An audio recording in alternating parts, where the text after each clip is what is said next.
Bonjour à tous et bienvenue sur l'Afrique en marche, votre chaîne dédiée aux informations et sujets d'actualité liés à notre continent.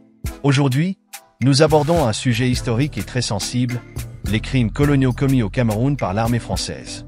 Un rapport de la commission mixte Cameroun-France, publié le 21 janvier 2025, révèle les résultats d'années de recherche sur cette période sombre.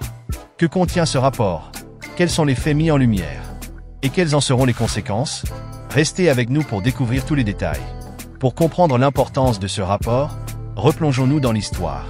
Entre 1945 et 1971, une période marquée par la lutte pour l'indépendance du Cameroun, l'armée française a joué un rôle central dans la répression des mouvements nationalistes. Des figures comme Ruben Niob et des milliers de militants de l'Union des populations du Cameroun, UPC, ont payé un lourd tribut. Cette répression, qui a commencé avant l'indépendance, s'est poursuivie après 1960 avec le soutien des autorités camerounaises encadrées par la France. En 2022, lors de sa visite au Cameroun, le président Emmanuel Macron avait promis un accès total aux archives françaises pour faire la lumière sur cette période. Cet engagement a conduit à la création d'une commission mixte composée de 14 chercheurs, 7 Français et 7 Camerounais. Leur mission? Analyser les événements et documenter les responsabilités dans ces massacres. Le 21 janvier 2025, cette commission a remis son rapport à Emmanuel Macron lors d'une cérémonie à l'Élysée, en présence de représentants camerounais, dont Samuel Mvondo Ayolo, directeur du cabinet civil de la présidence camerounaise. Ce rapport couvre non seulement les faits historiques, mais aussi un volet culturel avec des propositions artistiques pour préserver la mémoire de cette période.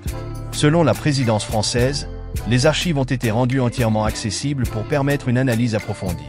Ce rapport sera remis au président camerounais Paul Biya le 28 janvier 2025 à Yaoundé, avant d'être rendu public. Une question reste toutefois en suspens. Que se passera-t-il si le rapport confirme la responsabilité de la France dans ces massacres?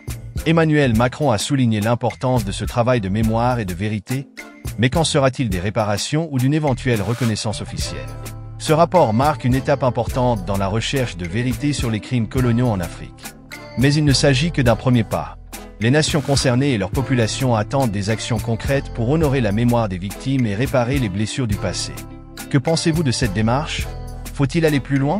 Laissez vos réflexions en commentaire et n'oubliez pas d'aimer cette vidéo, de vous abonner à notre chaîne et d'activer la cloche pour ne manquer aucune de nos prochaines vidéos. Merci de nous avoir suivis et à très bientôt sur l'Afrique en marche.